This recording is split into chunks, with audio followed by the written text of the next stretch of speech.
एक बार फिर आपको प्रोग्राम में खुशामदीद कहेंगे। पाकिस्तान स्टॉक एक्सचेंज में आज दूसरे रोज़ भी हमने मार्केट में एक डिक्लाइनिंग सिचुएशन देखी है और कल भी कुछ पॉइंट्स इंडेक्स नीचे गया, आज भी उसमें कुछ गिरावट सामने आई है। 1,62,000 की सतह भी अब ये बरकरार नहीं रख सका है और एक मौके पर इस साल चंद हफ्तों पहले ये प्रेडिक्शन भी की जा रही थी कि कैलेंडर ईयर ख़त्म होते होते शायद ये 2 लाख की सतह को भी क्रॉस कर जाएगा, लेकिन एक पेस इसका जो स्लो हुआ है पिछले 8 से 10 दिनों में या 2 हफ्तों में वो, और इस हफ्ते का भी कोई ख़ास आगाज़ नहीं हुआ।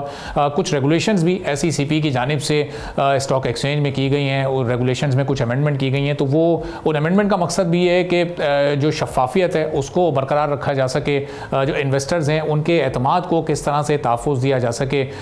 अब ये अमेंडमेंट्स किस तरह असरअंदाज हो सकती हैं मार्केट पर, मज़ीद क्या मार्केट को बूस्ट मिल सकता है। फिर आने वाला जो इंटरेस्ट रेट है उसमें अगर कोई माइनर या अलामती भी कोई चेंज आता है, चूँकि 2-3 रिव्यूज़ हमने देखे वो 11% पर स्टैटिक ही रहा, तो क्या वो मार्केट को मज़ीद कुछ ऊपर लेकर जा सकता है। और ये करेक्शन ड्यू थी या अब ये करेक्शन वाली सिचुएशन कितना आगे कैरी ऑन करती है, इस पर हम बात करेंगे। ओवैस अशरफ साहब रिसर्च हैं AKD सिक्योरिटीज़ के, हमारे साथ मौजूद हैं। ओवैस साहब, बहुत शुक्रिया आपने वक्त निकाला। अब ये हम जो सिचुएशन, इस हफ्ते का आगाज़ भी कुछ खासा बेहतर नहीं हुआ है स्टॉक मार्केट में, पिछले 2 हफ्तों में भी सूरत हाल कोई ख़ास बेहतर नहीं रही, तो ये क्या वजह है कि एक स्टैटिक पोजीशन पर है मार्केट इस वक्त 160-161 के अराउंड? देखिए, इसको अगर हम सिर्फ इस महीने के हवाले से देखेंगे तो आपको लगेगा कि मार्केट थोड़ा सा स्टैटिक रही है या थोड़ा सा ब्रीदर ले रही है, लेकिन अगर आप ये देखें इसको कि मई से लेके अभी तक हम मार्केट ने कोई 65% का रिटर्न आपको प्रोवाइड किया, जो कि इस साल के पहले अगर हम 5 महीनों में बात करें तो इंडेक्स जो है एक ही लेवल के ऊपर ट्रेड करता रहा और उसका कोई रिटर्न परसेंटेज टर्म में था नहीं। तो ये पहला महीना है जब जाके मार्केट थोड़ा सा कंसोलिडेट हो रही है। उसकी काफ़ी सारी वजूहात हैं। एक तो हमारा अफ़गानिस्तान के साथ जो डिस्प्यूट, बॉर्डर डिस्प्यूट शुरू हुआ है, तो थोड़ी सी उससे हमारे यहाँ क्या कह रहे हैं कि अनरेस्ट बढ़ा है, तो इन्वेस्टर्स उस हवाले से भी थोड़े से कॉशियस हैं।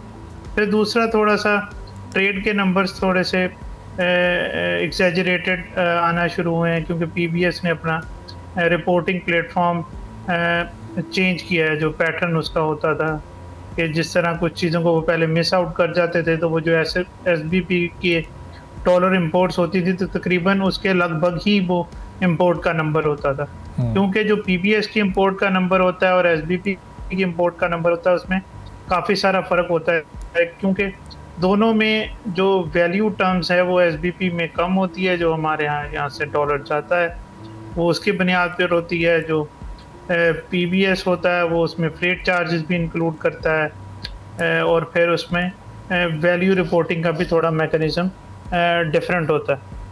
तो उसका जो फ़र्क था, पहले वो कुछ अंडर रिपोर्टिंग कुछ सेगमेंट्स को रिपोर्ट नहीं कर रहे थे, तो उस वजह से वो तकरीबन लगभग SBP के नंबर्स के बराबर ही आती थी। तो अब पिछले 3-4 महीने से एक इशू रेज़ हुआ कि भाई जो प्राल नंबर दे रहा है और जो PBS नंबर दे रहा है उनमें काफ़ी सारी डिस्क्रिपेंसी है जो नहीं होनी चाहिए, एटलीस्ट इन 2 नंबर्स के अंदर। तो वो PBS ने अपने आप को रिकनसाइल किया, तो उसकी वजह से हमारे जो ट्रेड इंपोर्ट्स के नंबर हैं वो बढ़कर आ रहे हैं।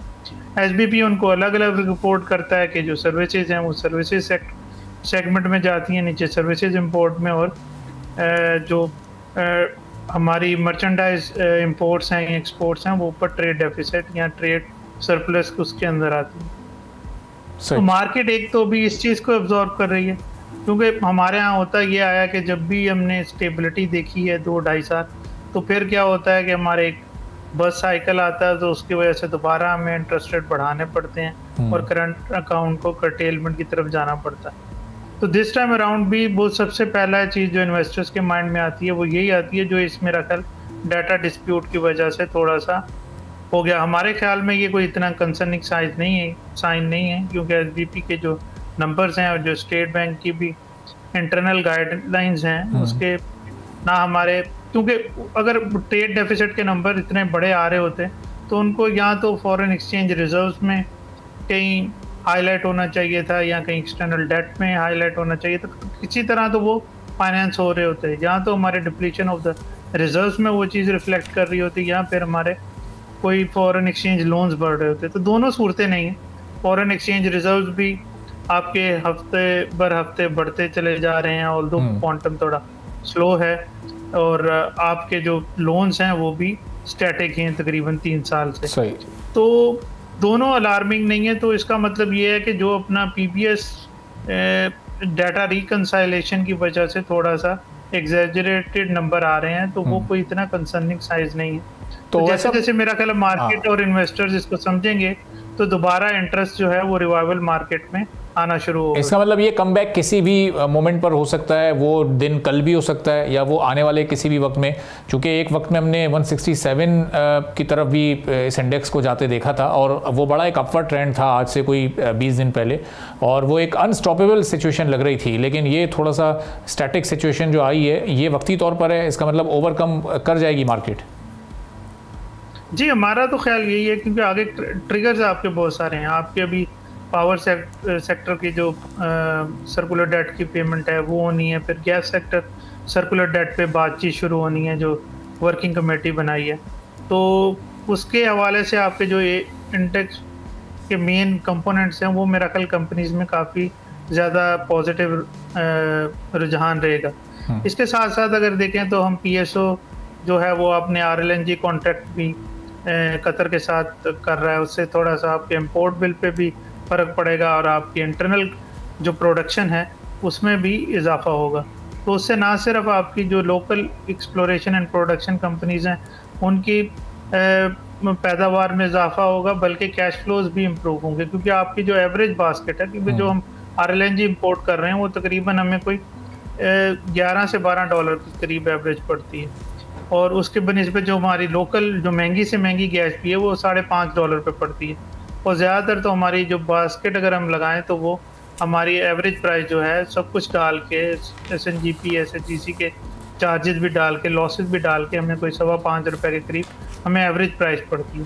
तो वो हमारी एक तो एवरेज प्राइसेस कम होंगी, वो कंज्यूमर को भी पास होना सकती हैं, वो सर्कुलर डेट की क्लियरेंस में भी जा सकती हैं, और उसके साथ साथ हमारी लोकल प्रोडक्शन भी बढ़ेगी और हमारे इंपोर्ट बिल पे भी थोड़ा सा ये सेवर्ट के साथ थोड़ा सा फर्क पड़ेगा। सही। तो ऐसा अगर मैक्रो, और इसके साथ साथ अगर दूसरा बड़ा ट्रिगर हम देखें तो रेकोडिक का फाइनेंशियल क्लोज भी नियर बाय है। तो ये एक बड़ा प्रोजेक्ट इस तरह से है पाकिस्तान के तनासुर में, क्योंकि ये पहला प्रोजेक्ट होगा कि जो हम 7 बिलियन का फाइनेंशियल क्लोज करेगा एक प्राइवेट सेक्टर।